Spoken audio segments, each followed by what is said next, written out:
আসসালামু আলাইকুম রহমতুল্লাহি ওবরকাতুহু। সম্মানিত দর্শক, আপনারা সবাই জানেন যে আমাদের যে আইসিটি কোর্ট, যেটি যুদ্ধাপরাধের বিচারের জন্য বা যুদ্ধাপরাধীদের বিচারের জন্য শেখ হাসিনার জমানায় গঠন করা হয়েছিল এবং একটা অ্যাক্ট তৈরি করা হয়েছিল এবং যেটা পার্লামেন্ট কর্তৃক আবার অ্যাপ্রুভ করা হয়েছিল।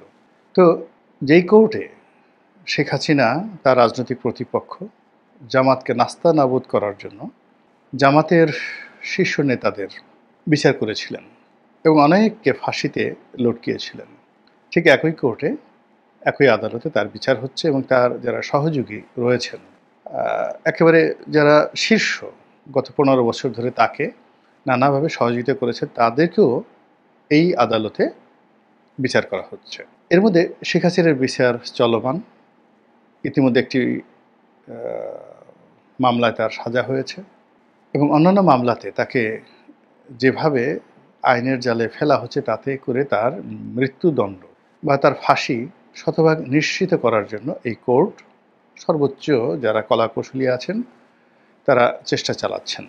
এই বাস্তবতায় যে অভিযোগগুলো তার বিরুদ্ধে আনা হচ্ছে সেটা হলো জুলাই আগস্ট বিপ্লবের সময় যে সহিংসতা হয়েছে, সেই সহিংসতায় রাষ্ট্রীয় বাহিনী যে নির্মমতা প্রদর্শন করেছে, যে গুলাগুলি করেছে, হেলিকপ্টার থেকে গুলি ছুঁড়েছে, গুম করেছে, হাসপাতালে চিকিৎসা দেওয়া হয়নি এবং অনেককে পাখির মতো গুলি করে মেরেছে, যে দৃশ্য আমরা দেখেছি। এই সকল কাজকর্ম শেখ হাসিনার মদতে হয়েছে, শেখ হাসিনার নির্দেশে হয়েছে, এরকম তথ্য এবং প্রমাণ এই কোর্টের যারা তদন্তকারী কর্মকর্তা তারা হাজির করেছেন। এবং এগুলো নিয়ে আসলে আমাদের যতটা না আগ্রহ বা এই সকল বিষয় নিয়ে আওয়ামী লীগের লোকদের মধ্যে কোনো রকম আতঙ্ক আমরা কখনো দেখিনি। আর এইগুলো নিয়ে শেখ হাসিনার ফাঁসি হবে, তাকে ফাঁসিতে লটকানো হবে, এটা একটা উত্তম কাজ হবে বা দেশে একটা বিরাট বিচার হচ্ছে, এইগুলো না যতটা আলোচিত হয় তার সাথে শত শত গুণ বেশি আলোচিত হয় আজ শেখ হাসিনা কী ভাষণ দিলেন, তারপর তিনি কার সঙ্গে টেলিফোনে কথা বললেন, তিনি বাংলাদেশে কখন টুস করে ঢুকে পড়ার চেষ্টা করলেন, তাকে নিয়ে দিল্লি কি করছে, তিনি কি সেখানে ভালো আছেন নাকি তার অসুখ বিসুখ হয়েছে, তিনি দিল্লি থেকে কি লন্ডন যাবেন না সাইপ্রাস যাবেন, তারপর ইউনূস সরকার কি তাকে ফেরত আনতে পারবে কি পারবে না, এই সব মূলত শেখ হাসিনার যে জীবন এবং তার কর্ম, তার চিন্তা এবং তার চেতনা নিয়েই আমাদের গবেষণা করতে করতে দিন চলে যাচ্ছে। এর মধ্যে আমরা কখনো আতঙ্কিত হচ্ছি, কখনো শিহরিত হচ্ছি, কখনো বিরক্তি প্রকাশ করছি, আর কখনো বলার চেষ্টা করছি যে এখনও শেখ হাসিনা কথা বলে এর কি ভয় ডর নেই, আর এভাবে মানুষ কথা বলে এর কি কোনো অনুশোচনা নেই, আর এমনভাবে কথা বলে এর কি লাজ লজ্জা নেই। আর এই সমস্ত ঘটনা দেখে আমরা অনেকেই, আমাদের যাদের একটু লজ্জা শরম বেশি, আমরা একেবারে লজ্জায় গড়াগড়ি যাচ্ছি। তো এরকম যখন একটা অবস্থা চলছে, ঠিক সেই সময় আন্তর্জাতিক দুটো গণমাধ্যম, প্রথমে বিবিসি, এরপরে আল জাজিরা, তারা একটি রিপোর্ট ছেপেছে বা প্রকাশ করেছে।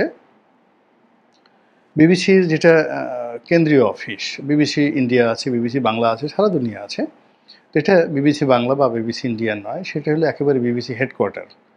তারা তাদের যে টেলিভিশন, রেডিওতে নয়, টেলিভিশনে শেখ হাসিনার বিরুদ্ধে একটা প্রতিবেদন প্রকাশ করেছে এবং একই প্রতিবেদনটি আরও তথ্য উপাত্ত দিয়ে আরও স্ট্রং করে শেখ হাসিনাকে ভিলেন বানানোর জন্য, তাকে ফাঁসির মঞ্চে নেওয়ার জন্য ওই আল জাজিরার রিপোর্টটি তৈরি করা হয়েছে।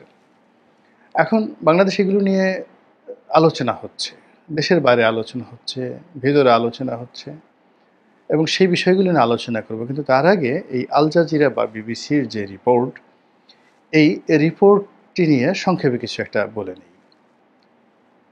প্রথমত হলো এই রিপোর্টটা কারা কারা দেখেছেন, একটু বুকে হাত দিয়ে আপনি একটু চিন্তা করেন। রিপোর্টের এই মাথা থেকে ও মাথা পর্যন্ত দেখেছেন, আমি যাদের সাথে আলাপ করেছি, আমাদের দেশের 1% লোকও এই রিপোর্ট দেখেনি। আর যারা এরকম একটা রিপোর্ট হয়েছে, এই 1% লোক যারা হালকা পাতলা দেখেছে, এদের মধ্যে আবার 100 জনের মধ্যে মাত্র একজন লোক রিপোর্টের এই মাথা থেকে ও মাথা পর্যন্ত দেখেছে। তাহলে কি হলো, প্রতি 10,000 জনের মধ্যে একজন লোক এই বাংলায় আল জাজিরা এবং বিবিসি রিপোর্টটি এই মাথা থেকে ও মাথা পর্যন্ত দেখেছে। আর যারা দেখেছেন তারা এটা নিয়ে প্রতিক্রিয়া দেখিয়েছেন, ছি করেছেন এবং শেখ হাসিনার বিরুদ্ধে মানে যাকে বলা হয় দৃষ্টান্তমূলক শাস্তির আওয়াজ তুলেছেন। এরকম একটা মিছিল হয়নি এই ঢাকা শহরে। মানে এই বিবিসি এবং আল জাজিরার রিপোর্টের পরে প্রথমত একটা মিছিল হয়নি, ফলে প্রতিবাদটিতে আগুন লাগেনি। দ্বিতীয়ত হলো, যাদের সঙ্গে একান্তে আলাপ আলোচনা করেছি তারা সবাই বলেছেন এ আর নতুন কি, শেখ হাসিনা ক্ষমতায় ছিলেন, তিনিই তো গুলির নির্দেশ দিবেন, তিনি ছাড়া গুলির নির্দেশ কে দিবেন?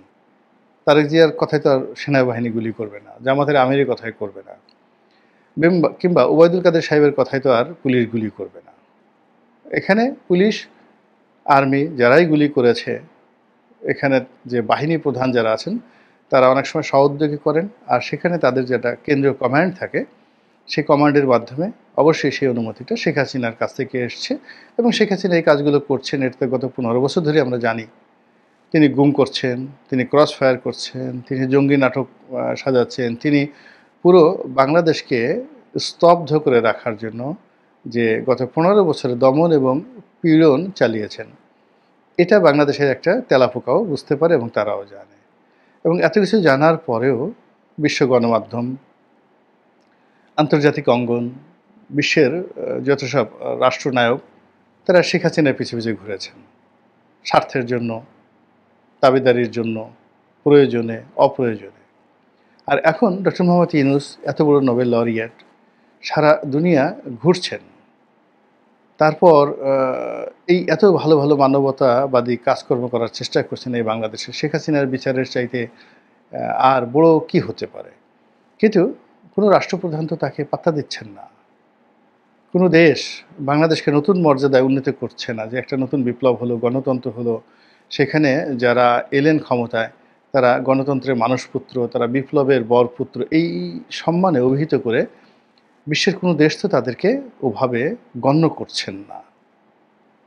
তো ফলে কি হলো, এই যে শেখ হাসিনাকে নিয়ে যে বিবিসি রিপোর্ট বা আল জাজিরা রিপোর্ট, এটা আমাদের জনমনে এটা নিয়ে কোনো যাকে বলা হয় উত্তেজনা নেই, নির্বিকার, ভাবনাহীন। তারা বরং দৈনন্দিন যে তাদের কষ্ট বেদনা, তারপর দৈনন্দিন তাদের যে ক্রোধ, এগুলো নিয়ে তারা ব্যস্ত। সমন্বয়ক নামধারী 5 জন যুবক আওয়ামী লীগের এক সাবেক এমপি তার বাসায় গিয়ে তার স্বামীর কাছ থেকে চাঁদা চেয়েছে এবং তাদেরকে ধরা হয়েছে। এটাই বাংলাদেশের সবচেয়ে বড় খবর। আল জাজিরার খবর, এই খবরের যে গুরুত্ব তার 1 লাখ ভাগের 1 ভাগও এই বাংলাদেশে আল জাজিরার এই শেখ হাসিনা বিরোধী যে বক্তব্য, এটি যাকে বলা হয় আলোড়ন সৃষ্টি করতে পারেনি। তার চেয়ে যে গুলশানে চাঁদাবাজ তাকে ধরা হলো, তাকে চড় থাপ্পড় মারা হলো, পুলিশ সে মুখ দেখাতে চাচ্ছে না, পুলিশ তার চুলের মুঠি ধরে বা ঘাড় ধরে বা থুতনি ধরে তার মুখ উঁচু করে এই ক্যামেরার সামনে তুলে ধরছে। এই দৃশ্যগুলো নিয়ে আলোচনা হচ্ছে। তাদেরকে ডিম মারা হচ্ছে, কোর্টে লাঞ্ছিত করা হচ্ছে এবং অন্যান্য যারা জুলাই যোদ্ধা রয়েছে তারা রেগে মেগে একেবারে মানে অস্থির। তো এই রাগ আল জাজিরার রিপোর্ট বা বিবিসি রিপোর্ট প্রকাশ করার পর ঢাকার রাজপথে যদি আমরা দেখতাম শেখ হাসিনার কুশপুত্তলিকা দেওয়া হচ্ছে, তার মূর্তি বানিয়ে সেখানে ডিম ছোড়া হচ্ছে, জুতো ছোড়া হচ্ছে, এটা বোঝা যেত যে এটা একটা পাবলিক রিয়াকশন। সেই পাবলিক রিয়াকশন কিন্তু হচ্ছে না। এই গেল এক পার্ট।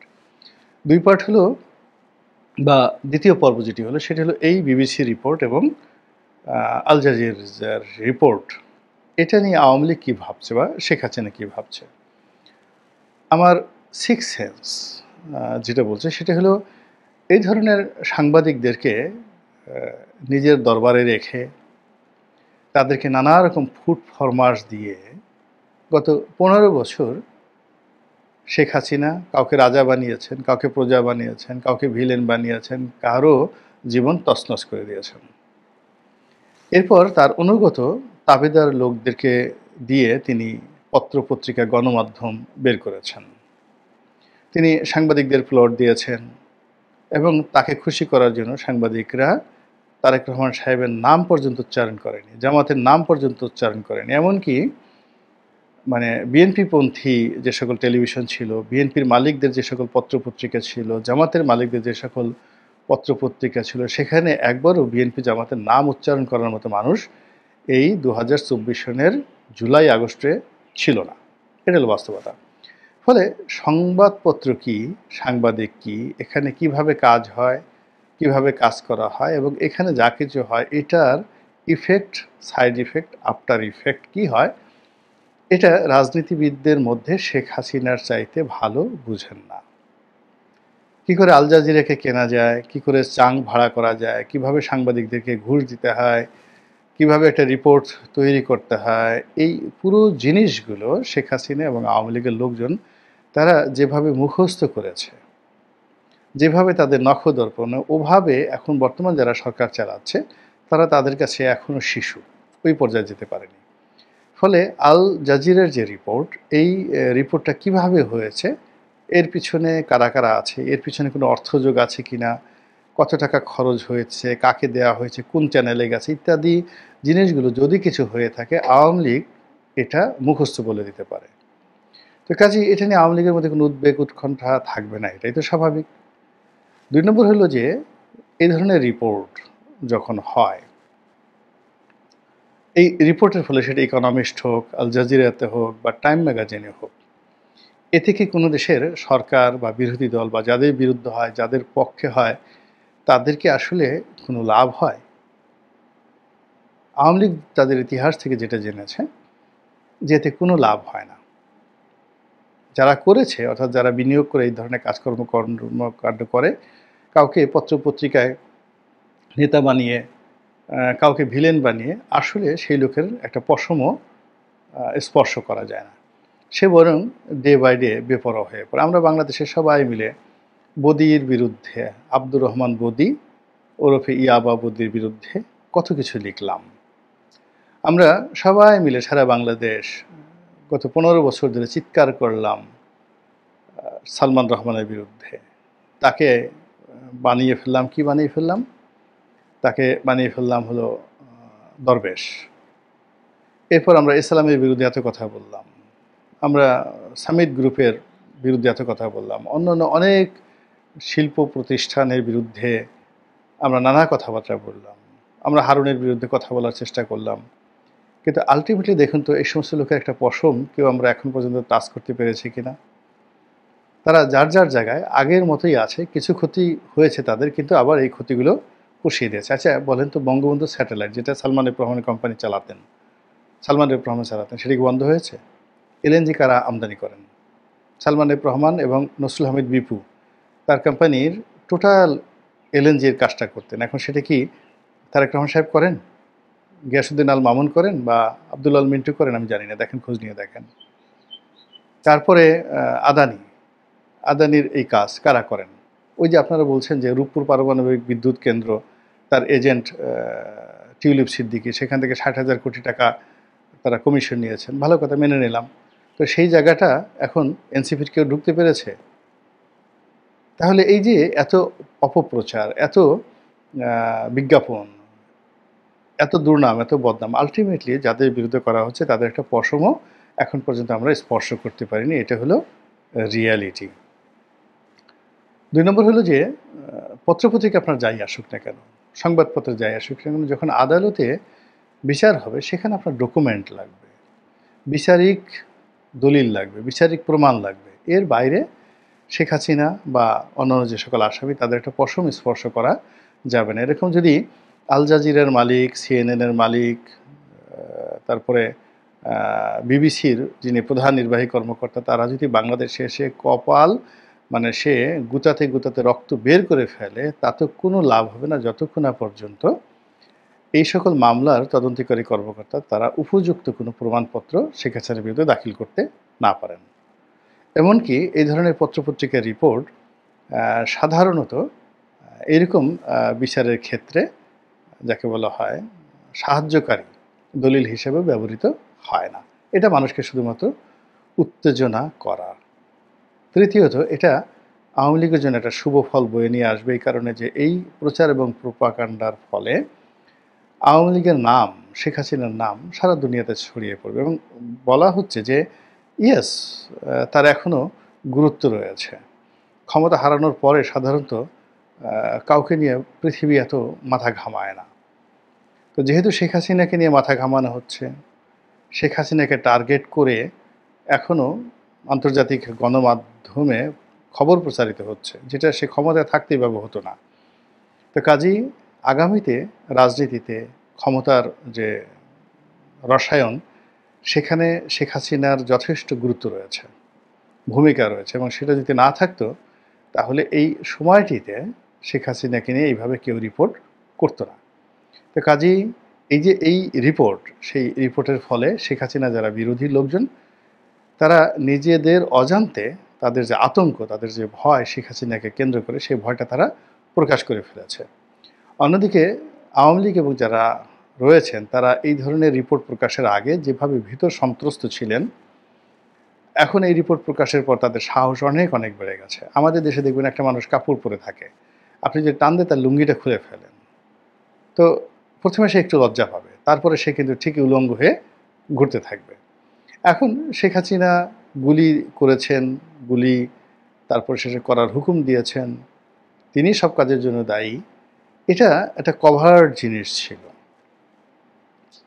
এবং এই বিষয়গুলো নিয়ে আওয়ামী লীগের লাজ ছিল, লজ্জা ছিল, ভয় ছিল, আতঙ্ক ছিল, এবং সেটা যখন আমরা ওপেন করে দিয়েছি এবং জনগণ বা যারা রাজনীতিতে রয়েছেন তারা যখন এই বিষয়গুলো নিয়ে খোলামেলা আলাপ আলোচনা করছেন, তখন আওয়ামী লীগের যে স্বাভাবিক লাজ লজ্জা, সংকোচ, ভয়, দ্বিধা, শঙ্কা, এই সব জিনিসগুলো কর্পূরের মতো উঠে গেছে এবং তারা এখন বেপরোয়াভাবে বলা শুরু করবে যে হ্যাঁ, ঠিকই তো করেছে, এটা ছাড়া কি দেশ শাসন করা যায়?